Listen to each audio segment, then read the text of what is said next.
کے ذریعے سے کوئی کام اتنا ہی مضبوط ہوگا، لیکن اس گرہ کے اندر جتنی نرمی ہوگی، جتنی یعنی اس کے اندر شدت نہیں ہوگی، مضبوطی نہیں ہوگی، جتنا ڈھیلا پن ہوگا، آپ کے تمام یعنی توکل، اعتماد اور دیگر چیزیں بھی اسی طرح سے ڈھیلے ڈھالے اور اسی طرح سے لچر پوچ وہ سارے کام ہوں گے۔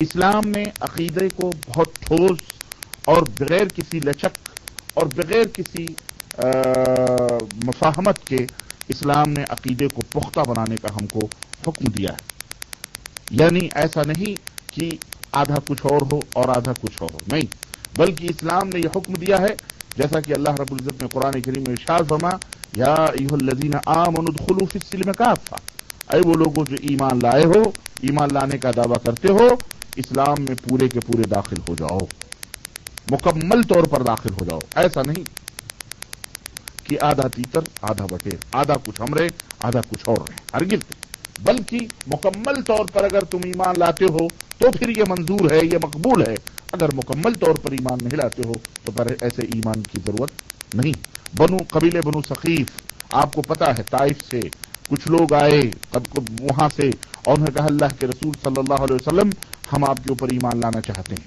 لیکن ہمارے دو شرائط ہیں۔ ان شرطوں میں سے ایک شرط تو یہ ہے کہ جو بت کدا ہمارا موجود ہے، جو صنم موجود ہے جس کی ہم پرستش کرتے رہیں، اسے 3 سال کے لیے نہ توڑا جائے بلکہ اس کو اپنی جگہ برقرار رکھا جائے، اور دوسری شرط یہ ہے کہ ہمارے اوپر سے نماز کو معاف کر دیا جائے۔ اللہ کے نبی صلی اللہ علیہ وسلم نے فرمایا رہا پہلی شرط تو یہ ہرگز منظور نہیں ہے۔ انہوں نے کہا ہم ایمان لاتے ہیں، ہم کلمہ پڑھتے ہیں، ہم سب کچھ کریں گے، بس ہماری شرط یہ ہے کہ آپ 3 سال کے لیے وہ بت نہ توڑیں جس کی ہم پوجا کرتے تھے، ہمارے قبیلے کا جو بت تھا۔ اللہ کے نبی صلی اللہ علیہ وسلم نے فرمایا نہیں۔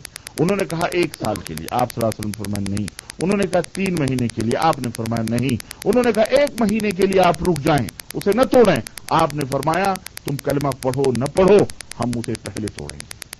کلمہ پڑھنے کے بعد اب یہ گوارا نہیں ہے کہ اس کو باقی رکھا جائے، چنانچہ انہوں نے کلمہ پڑھا اور اللہ کے رسول صلی اللہ علیہ وسلم نے حضرت ابو سفیان کو اور ایک اور صحابی رسول کو بھیجا اور جا کر کے انہوں نے اس کو توڑا۔ دوسری شرط اللہ کے رسول صلی اللہ علیہ وسلم نے معلوم کی کہ دوسری شرط کیا ہے، دوسری شرط انہوں نے یہ کہی کہ ہم نماز ہمارے اوپر سے معاف کر دی جائے۔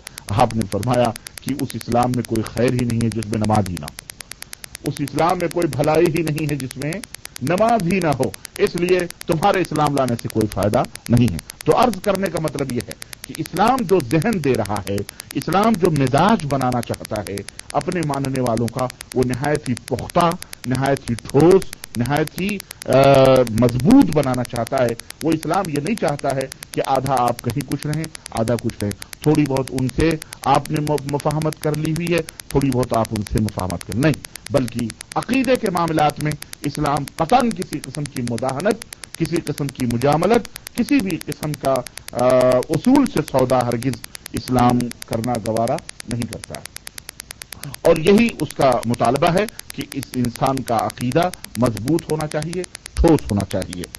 میرے عزیز، یہ عقیدے کی مختصر سی وضاحت رہی۔ اب یہ عقیدہ سدھرے گا کیسے، اصلاح کیسے پائے گا، یہ ایک چھوٹی سی بات کہہ کے میں اپنی بات آگے بڑھانا چاہ رہا ہوں۔ اس عقیدے کی اصلاح کیسے ممکن ہے؟ یہ عقیدہ کسی کے فلسفے، کسی کی منطق، کسی کی ذہنی افکار یا کسی کی اپنی ذہنی دماغی اپج یا کسی فلاسفر کی اپنی ٹیکنک ہرگز نہیں، بلکہ عقیدے کی اصلاح صرف اور صرف پیغمبر اسلام حضرت محمد الرسول اللہ صلی اللہ علیہ وسلم کے لائے ہوئے قرآن اور ان کی حکمتوں، ان کے بیان فرمودات سے ممکن ہے۔ اس کے علاوہ اور کوئی تیسری چیز اس دنیا کے اندر موجود نہیں ہے جس سے کہ آپ عقیدے کی بگاڑ کو سدھار سکیں یا عقیدے کو مضبوط کر سکیں، عقیدے کو سجا سکیں، سنوار سکیں۔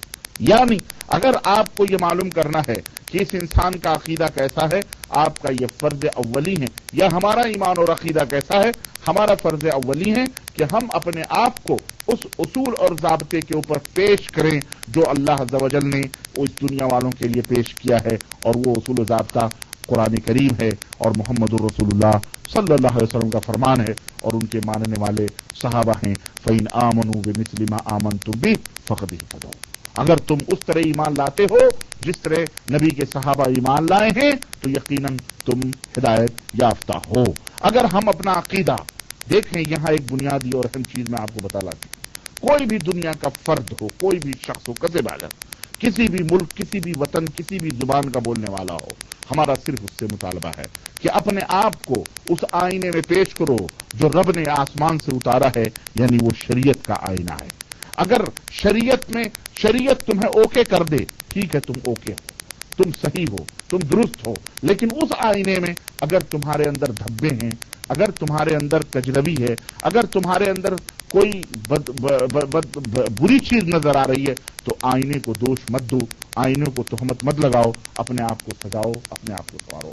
आईना दर्पण कभी झूठ नहीं बोलता, आईने झूठ नहीं बोलते। शरीयत एक आईना है और कुरान और सुन्नत एक ज़ाबता, एक तराजू है जो अल्लाह के रसूल सल्लल्लाहु अलैहि वसल्लम और अल्लाह तबारक तआला ने हमें इस कायनात में दिया है। हम अपने अकीदे को कुरान और सुन्नत में पेश करें, जिसकी बात जहां कुरान और सुन्नत हमें कह रहे हैं, ठीक है। अगर ये सहाबा कराम का अकीदा था, अहलन व सहलन, हम अपने दिमाग पे हम अपने पेशानियों का झूमर बनाते हैं। अगर ये मोहम्मद रसूलुल्लाह सल्लल्लाहु अलैहि वसल्लम का अकीदा था, उन्होंने बतलाया है, सहाबा ने उसको माना है, यकीनी तौर पर हमारा भी यही अकीदा है। और अगर उनका अकीदा ना था तो बेजा तावीलात, बेजा तौर पर मंतकी और फलसफी बातें यह हरगिज इस्लाम में जो है ज़ैब नहीं देती। इस्लाम सादा सूदा मजहब है। एक शख्स आता है, वो कहता है कि ए अल्लाह के नबी, आप अगर अल्लाह के नबी हैं और अल्लाह ने आपको सच्चा पक्का नबी बना करके भेजा है, तो मैं आपको कसम देता हूं उस रब की जिसने आपको नबी बनाया है, ये बतलाओ कि अल्लाह ने हमें किस बात का हुक्म दिया है। अल्लाह के नबी फरमाते हैं, अल्लाह ने इस बात का हुक्म दिया है कि अल्लाह के सिवा किसी की इबादत ना की जाए, मैं अल्लाह का रसूल हूं, मेरे ऊपर ईमान लाया जाए। एक नंबर 2, फिर उसके बाद मैं अल्लाह को गवाह बनाता हूं और आपको कसम देता हूं अल्लाह का जिसने आपको नबी बना करके भेजा है। क्या अल्लाह रब्बुल इज्जत ने और भी हमने सुना है रोजा नमाज पढ़ने का हुक्म दिया? अल्लाह के नबी ने फरमाया हाँ। फिर रोजे का, फिर हज का, फिर ज़कात का, ये सारी मालूमात कस्में दे दे करके अल्लाह के नबी से उस बदू ने पूछा और कहा वल्लाही, अल्लाह की कसम, ना मैं इनमें से कम करूंगा, ला अनकुस वला अज़ीद, ना मैं इनमें से कम करूंगा, ना मैं इनमें से ज्यादा करूंगा। आप सल्लल्लाहु अलैहि वसल्लम ने फिर वो बंदा चला गया तो आपने फरमाया अगर दुनिया में किसी जन्नती को चलता फिरता देखना चाहते हो तो देखो ये शख्स जन्नती है, अगर ये अपनी बात पे सादिक। यह है इस्लाम, यह है दीन। आज हमने इस्लाम को चीगम की तरह फैला फैला कर अपने अपने मतलब की न जाने क्या क्या इसकी तावीलें और इसकी तफसीरें और इतना मुश्किल बना दिया है, अल्लाह की कसम इतना मुश्किल बना दिया है कि अल्लामा वल हफीज आज समझने के लिए हमें न जाने किन किन, वो कहते हैं हजारों इल्म की फलाने की जरूरत। इस मौलवी से पूछो जो तुम्हें चीगम की तरह इस तरह दीन बता रहा है कि इसने ये तमाम उलूम हासिल किए, पता है इसको इन उलूम का, फिर ये मौलवी कैसे बन के बैठ गया। अलगरज कहने का मतलब यह है मेरे अजीज, ये अल्लाह और उसके रसूल का दीन तो नहीं है, अलबत्ता ये मुल्लाओं का बनाया हुआ अपना खाना साज हमारे मुल्कों का दीन और धर्म है। कहने का मतलब यह है अकीदा बिल्कुल साफ सुथरा कुरान और सुन्नत की रोशनी में उसकी इस्लाह होनी चाहिए। अब आइए हम देखते हैं अकीदा अहलुस सुन्ना। जब हम अहलुस सुन्ना वल जमाआ बोलते हैं तो एक हमारे यहां असल में क्या है कि बड़ा मिलावटों का बड़ा रिवाज है हिंदुस्तान, पाकिस्तान, बर्रे सगीर के अंदर। चूंकि आप हमारी जुबान समझते हैं, बोलते हैं, इसलिए हम उन्हीं तनाजुर में मेरी तकरीर होगी और उन्हीं के माहौल को अपने सामने रखते हुए मैं आपसे मुखातब होऊंगा। जाहिर है ये मेरी तकरीर कोई भी सुने, अलमुहिम मेरा अपना जो माहौल है, हम जिन माहौल में सांस लेते हैं, हमने अपने इर्द गिर्द माहौल ही से हमें उनको समझाना है, उनको सजाना है, संवारना है, इसलिए हमारी गुफ्तगू उन तक होगी। अहलुस सुन्ना वल जमाआ का लफ्ज जब बोलते हैं तो इसको उचकने वाले कई लोग हाथ बढ़ा बढ़ा के कहते हैं हम अहलुस सुन्ना, वो कहते हैं हम अहलुस सुन्ना, वो कहते हैं हम अहलुस सुन्ना, वो कहते हैं हम अहलुस सुन्ना। सारे के सारे अपने आप को क्या कहते हैं? अहलुस सुन्ना वल जमाआ। अब ऐसे माहौल में तो फिर एक शख्स बेचारा, एक अगर लैला हो तो इतने सारे मजनू बोलने वाले हों तो किसको अपना मजनू वो समझेगी?